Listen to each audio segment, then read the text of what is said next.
This is Urban Innovate Talks with Dr. Henriette Cornet. Hi everyone, and welcome to Urban Innovate Talks. Today with us we have Katie Evans, who is for me a very special guest, very different from the guest I had so far. And I have to say I was a bit nervous preparing the episode because it required me some prep that I usually will not take so much because I'm in my comfort zone, let's say, when I talk to experts around autonomous vehicles, engineers, business people. Katie is different. Katie is a philosopher. And I hope everybody still stays on when I say that and get actually curious. And don't worry, because we will talk about autonomous vehicles.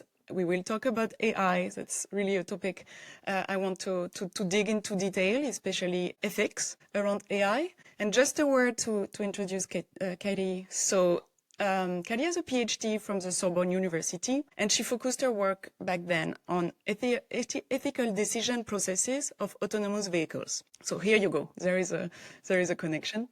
And also she's working now as an assistant professor at the Sorbonne University. She's a consultant, and she did some amazing work for UNESCO. So UNESCO is a United Nations educational, scientific, and cultural organization. And under their umbrella, you were the author of an amazing graphic novel called Inside AI, an Algorithmic Adventure. So love the title. And I hope we'll take some time that you dig into what it is. But yeah, that's the way I perceive you, but you do want to add. So welcome first. And do you want to add anything to this introduction? Thank you.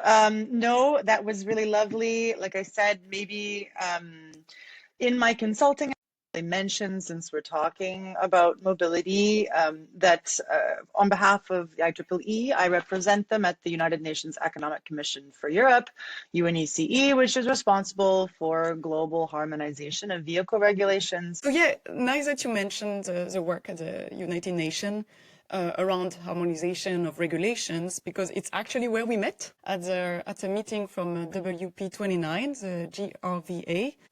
And Definitely. I'm still following this activity through the European Commission, which I advise for updating these regulations. So there's a lot of work there. But when we met a few years ago, I was very impressed by your mindset and the way you look at all these issues. And that's why I wanted to keep in touch. Would you like to say a word about this novel, this graphic novel that you authored? Yeah. So before I did philosophy, I have a bit of a background in screenwriting, went to film school. And so I was very much in the business of writing, maybe not science fiction, but certainly comedy and full fiction.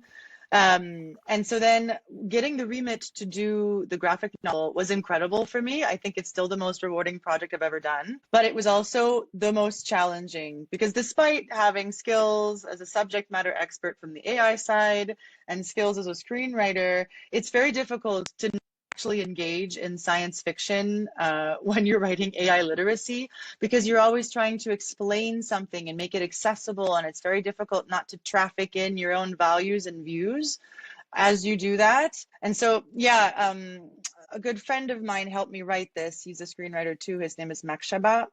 And so when we were working through the hard parts, the slogan sometimes, our kind of our operative idea was that fun is not really accurate. So there's a lot of really fun plot devices and twists and tensions, like from a dramatic perspective, that you could add that you kind of can't do in AI literacy. But I also think in the case of the comic book, the thing that was the most important, and what I think is the principal mistake when we try to educate people about AI, is to make it a person or even a character in the story.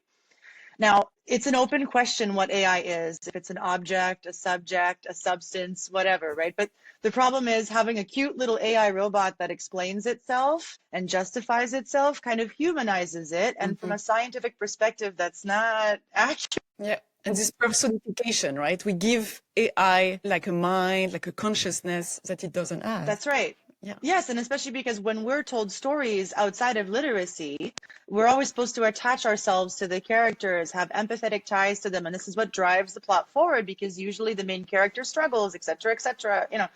And so it's difficult to be kind of value neutral and make characters, because then you're kind of in an environment and you could understand what, you know, this AI technology can do for you as a citizen, but also from a technical perspective, without having to introduce the good guys and bad guys and moral lessons, which obviously, given UNESCO's position, is important to be as neutral as possible, right? So it was a great exercise, and I still like to think of AI as like an artificial place. It's one of my things that I do in philosophy. Yeah, So. I love that. And when I was hearing that of AI as a place, I was thinking while I'm building my tool, and we will come back to that, my AI tool now, Pulsar, I'm like, oh, okay, if Pulsar was a place, what would it be? And I think I will go through the exercise, a thought exercise, to really try not thinking as it as an agent that is like that has a purpose, so to say, but more like as a place where the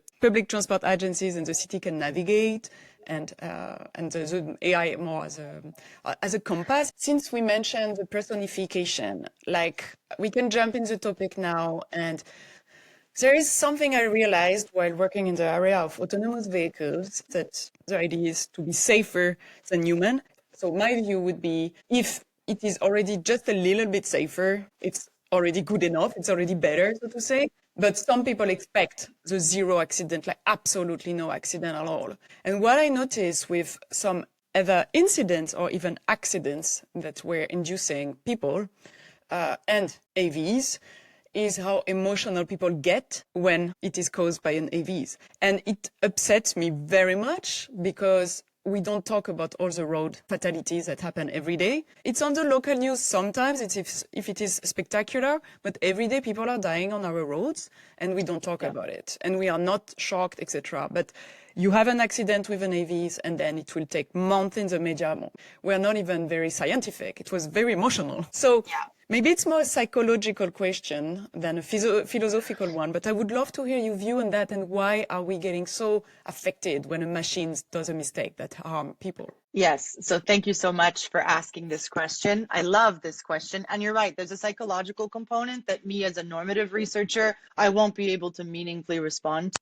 There's a philosophical component, I think, that I can kind of flesh out. So I think there's a couple different points and they're all sort of loosely connected. The first is that since the beginning of science fiction, if you think of Asimov and even the ancient Greek tradition, the idea was never that the machine or the automated automata was fallible. It was perfect. And what went wrong was that it over-applied this perfection to our fallible human morals. Like, the Asimov laws work and they're perfectly applied by the machines. But the issue is that the human complexity of social life and morality make it so that perfect application is a bad thing. So because of the science fiction component, to link it back to the beginning, we have this expectation for perfection that comes, I think, from how we viewed technology when it was still a total dream, So there's that side. And then I think that another side has to do with the difference between like an engineering mindset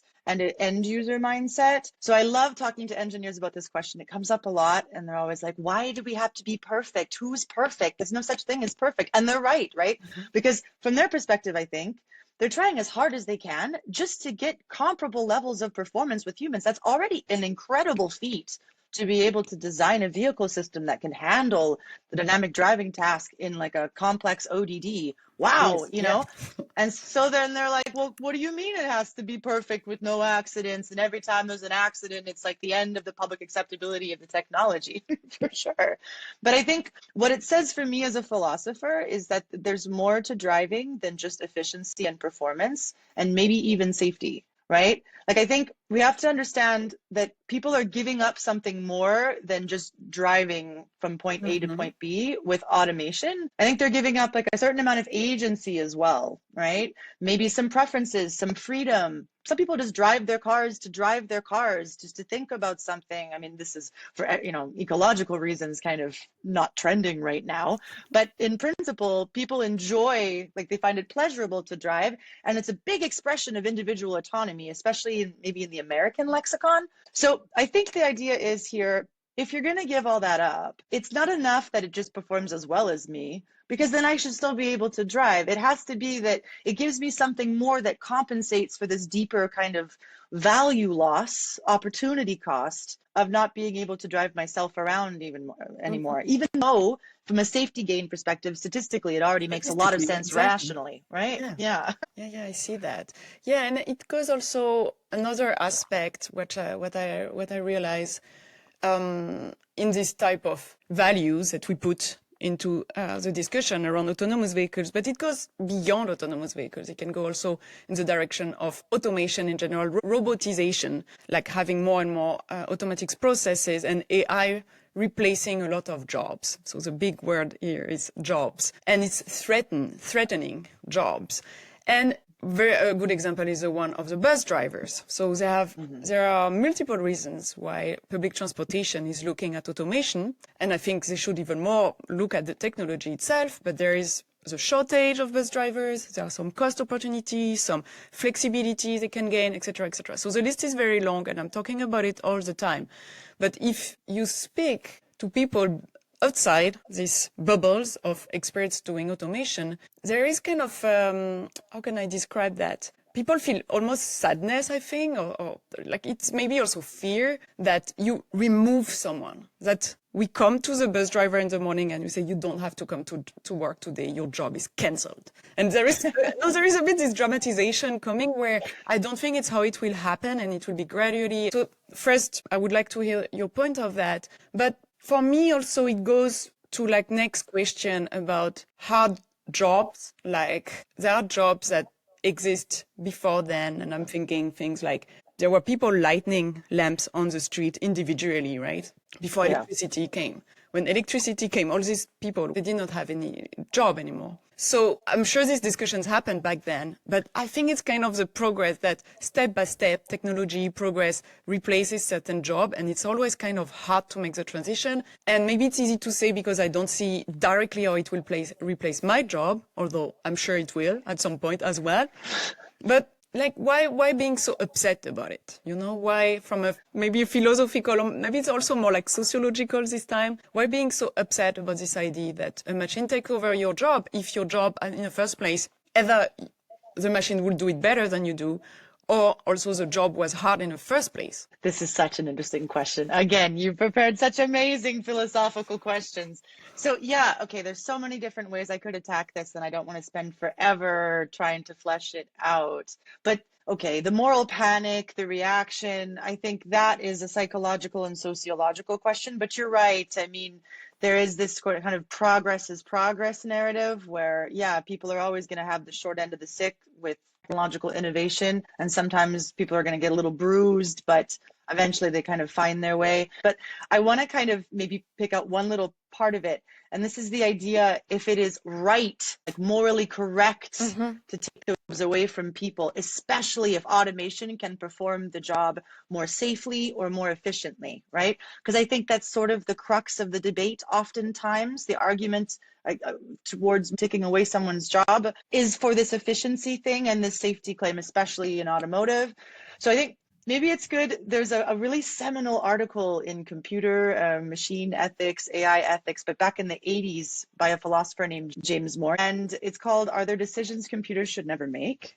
Which is, I think, very much the crux of our discussion right now.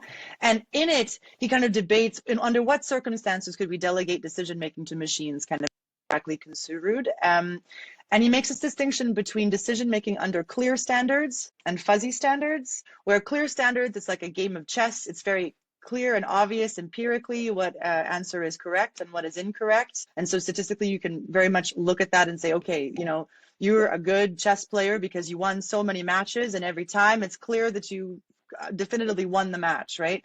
Whereas fuzzy standards, it's more like choosing a career, he says. So there's more than one right option, right? There's more, many things could be correct, and the parameters even of the decision making are not so clear. They're not universal, and they're kind of open textured. And so he says that it's clear that if, you know, the machine performs better in clear standards, right? Under clear standards, we should implement the machine clearly. Mm-hmm. But when it comes to fuzzy standards, it's difficult to measure performance, kind of. And so this is kind of where we're sitting, right? Because maybe there's more to driving a bus than just getting everybody from A to B, right? Yeah. And I think like the point that I'll make that's more philosophical here is that I think like what we try to do sometimes in tech, especially when we're trying to really build a robust system, is to take a fuzzy situation and try to make it clear. So we're going to like take one value like safety, like physical safety, and just maximize it, right? That's the thing that matters most. It's the only thing that matters. And that's also what ethics requires, right? And kind of everything else that could be fuzzy and interesting kind of falls by the wayside or is secondary to that principal aim, right? So I see that I think there's this dream that we're able to kind of fold all this fuzziness into some clear definition, and so much work in AI policy, AI development, and even AI ethics is kind of working on that. I think we'll come back to it when we talk about, AI ethics principles and that kind of stuff, if we do. When I think we have to accept that almost every real world deployment case of an AI technology is a fuzzy standard situation. And because of that, what's right to do relates very much to the values you're trying to maximize, right? So if it is about economic efficiency, if it is about safety performance, well then yes, you are correct to do that. So then the onus is kind of on us as individuals and developers to really know the values that we're trying to maximize and to be justifiable to the people, right? So instead of being right and saying, well, obviously, rationally, this is correct, we can say, okay, this is where I'm coming from.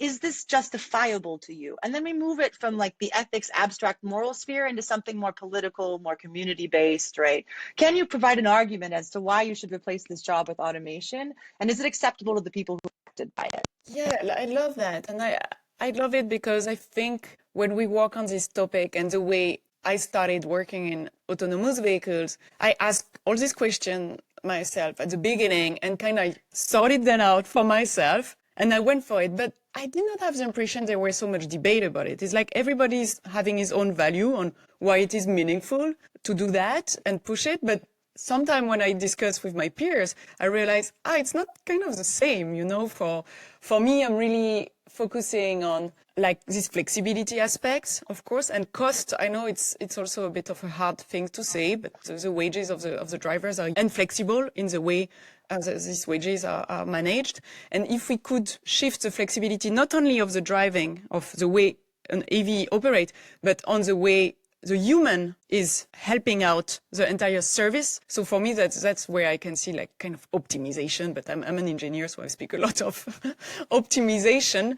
So I think that what I see happening and like with this question of a public institution, like what's the scope of moral responsibility, let's say, with these questions, it has everything to do with the power and scope of the technologies that we're developing. If we were just talking about rudimentary, standard vehicles, this isn't part of it, right? But everything in every sector, not just automotive and transportation, but in every sector, all the major stakeholders are asking themselves, what is my responsibility here? Because the things that I'm leveraging now have far-reaching and also very unforeseeable impacts on stakeholders that I wouldn't even imagine typically to be part of the picture. And this is, I think, a consequence of the power of the tools that we're messing with right now. So my short answer is we have to take it seriously and do our best.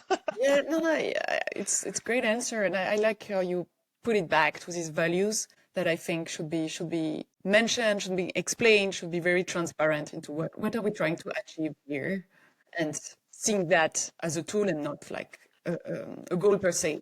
But staying in the AV space before moving to more like AI and ethics and data, etc. So many services that are being developed in the AV space are around on-demand and door-to-door, something very similar to what Uber is doing. And we see like Waymo being one of the biggest players.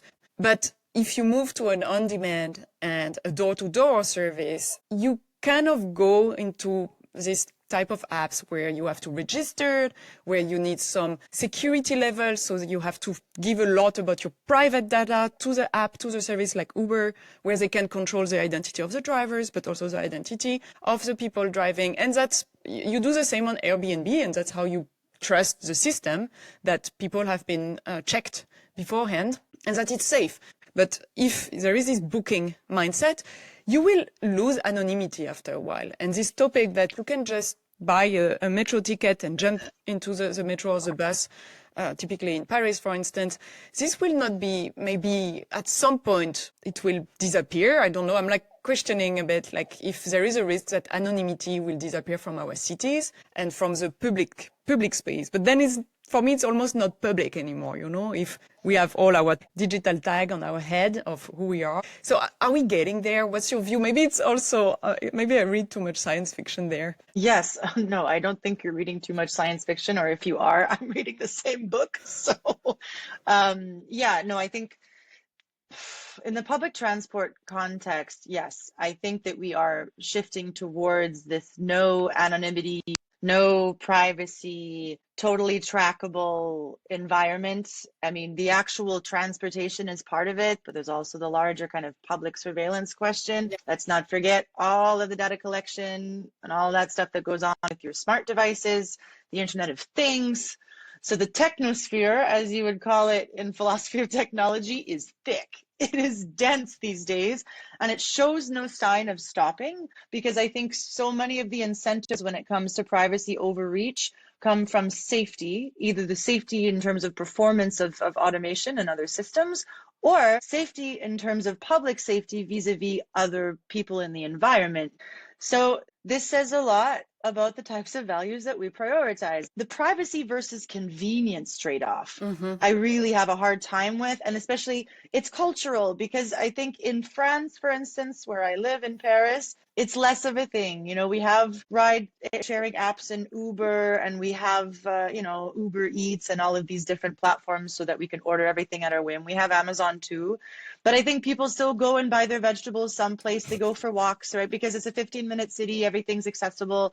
And so in that sense, the surveillance component aside, the trade-off is weaker maybe in European environments where it's easier to be a pedestrian, right? Because I think that public transport has always been a petri dish for, moral progress. I mean, think of Rosa Parks. Where else was she going to be able to make that move, right? It wouldn't be in the middle of a public square, right?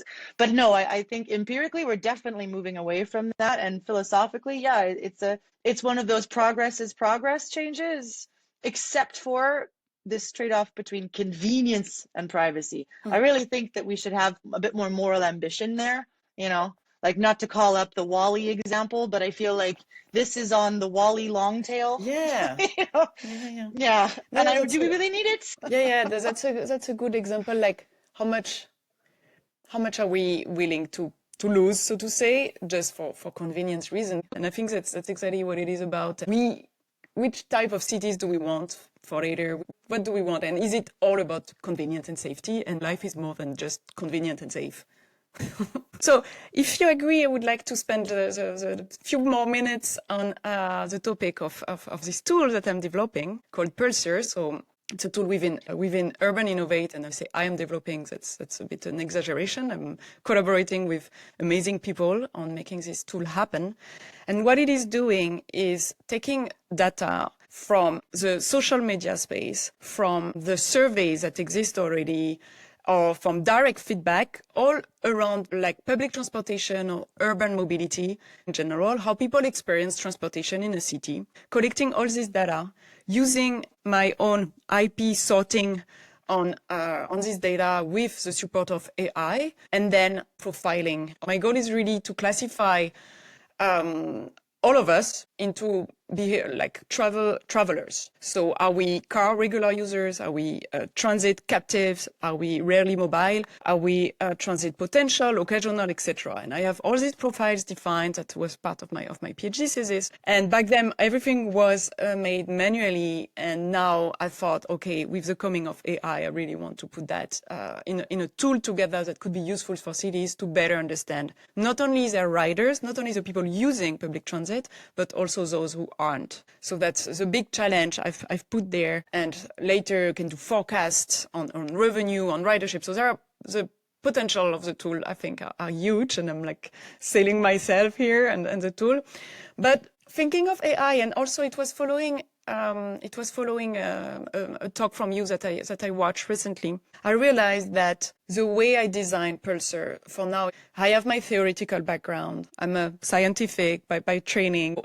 I want control. Like, am I gonna miss something doing that? So would like to hear your view on that. This idea of how much do we want to control in the way we program algorithm around AI? And yeah, where are the risks there, and what does it tell about a product, the way it is designed? Yeah, I think you hit the nail on the head with the transparency component, but I don't think there's any kind of hard and fast answer here. I think though that there are some questions that you can ask to kind of know what the boundary is and what's right for you. I think the first is to understand, like, what is the safety criticality and the societal impact of your system? So what I mean by that is, like, you ask yourself questions like, what do people stand to lose as a result of, for instance, not using your tool once it's widely adopted? Right? What do they lose access to? What do they lose the opportunity to do? Is their agency restricted? Not just physical harm, but the whole package, right? And also, if they use it poorly, what happens, right? Like, how do they suffer? Or do they suffer financially, psychologically, physically, monetarily, economically? Or if they're misclassified by the system, right? I think that's always like the biggest panic for us as AI ethicists when you do, let's say, ethics assessment of systems and these kinds of things is, yeah, how are you categorizing people when they stand to lose a lot as a result of your tool or system or service or product treating them correctly or incorrectly? Oh, okay. Right? I think it reminds me of your novel, actually, where there was something about getting a job, right? And if you are discriminated by AI, and because the way AI was programmed, you don't get an opportunity for a job. It's huge. So is it you're asking, is it at that level? Yes, that's right. I think that's the first, and this also kind of aligns with like emerging legislation in the EU too, this risk-based approach to understanding the level of risk of systems and then what acceptable risk looks like. So it's all kind of bundled up in there. Like, are you using people's opinions in good faith, for instance, right? And as social scientists, sometimes there's this fine line between stated and revealed preferences, where revealed preferences is always way more sexy because that's where the real gold is. And true enough, yes. But then, you know, especially if the tool is working with public institutions, you also have this kind of responsibility that you have less in the private sector of, you know, upholding constitutional rights and principles. And so it makes it a little bit more of a constitutional question as well, how you handle and what types of data categories. So I would say, like I said, there's no right way to do this. You don't have to be morally perfect. I'm sure I'll make this point again and again. It's impossible control technology, right? So you're always, you're always kind of justifying why you probably had to make some compromise that, like, some of you are comfortable with, but some of you are deeply concerned by in your design team, you know. But the whole point is to be able to justify it to the public, to stakeholders. And if you look at what's happening in AI governance and best practice, that's very much the approach, like stakeholder engagement, participation, people aware of what you're doing and how it's going to impact them. That's the best that you can do. And so I think we are approaching the end, but I want to give you really the opportunity to share, if you want to share something maybe about your work, things you have been interested in lately, maybe even some like a positive message for them. I mean, everything was very positive in what you say. It was not too dark. We did not went into like a dystopian future, but about AI and ethics, what should we read? What should we consider? Yeah, please tell us. Okay. Yeah. So there's some key lessons, let's say, that I do in my course. I think that they're pertinent here. The first one, I already spoiled it. It's that there's no such thing as neutral technology. So much about, you know, even algorithms are normative, performance measures are normative. You're always going to traffic in certain conceptions of the good life and values in what you do. So the best you can do is to be aware of them and be able to communicate them and think about them. And that requires, you know, an interest in critical thinking and taking on your responsibility as a technologist. And second, maybe sometimes we have a temptation with all the power that we have in technology to want to improve humanity with it. And I'll make the distinction between improving humanity and improving the services and products of humanity, right? I love Like that. we I see, think I could see ooh, myself there. well, but it's so natural because you're like, oh, if only people could collaborate more, be more rational, make more sense with each other, be less racist, and oh, we could fix that, especially with some careful nudging or a great platform or, some kind of program. As a philosopher, one of the liberal tradition as well, I strongly caution that only because let's say the normative environment in which we live in society is complex and there are so many rules that we abide by that we don't even know. They're not even explicit norms. They're just things floating around that people do, and they vary in such unique ways that you really have to tread lightly because there are crocodiles and you risk trampling on something really great because you're distracted by forcing something you think is really good, Mm-hmm. you know? Yeah. So yeah, so that. And then maybe more is that if you're a designer and you're overwhelmed by AI ethics principles and their applicability, I hear you, right? These are very abstract things and they seem to mean almost nothing at the engineering level. There are people that can help bridge that gap, and I think that's part of AI innovation also, is to cultivate that space. Also, standards and best practice will help with that. But in general, what this means is that the scope and the power of the technology is so big that now we have unanswerable questions that we have to solve for in engineering and technology, right? So you cannot expect anymore to find a perfect solution for your problem. You have to expect to provide really good justification. Mm-hmm. But this is a big paradigm shift from Totally. how we usually think in engineering. We're like, okay, I can find a way to optimize Yeah, that and problem, make a it work. solution. And it's super frustrating when you can't find one, but welcome to philosophy. You're playing with powerful tools. And so now there's no such thing as a right answer. It's all fuzzy standards, right? Oh, wow. Perfect final word. And I suppose, like, if company are listening to us and they would like to know more on AI and ethics, they can I consider work a collaborating lot. with you. Thank you for the plug. Yes, so I have my own consulting firm, which is called Plethora Consulting. So I do stuff in automotive on, AI strategy, AI ethics policy, codes of conduct, that kind of stuff. But I also do a lot of work in standards development and certification programs, Mm-hmm. including actually conducting certifications. So that's also something interesting. I do that work with the IEEE.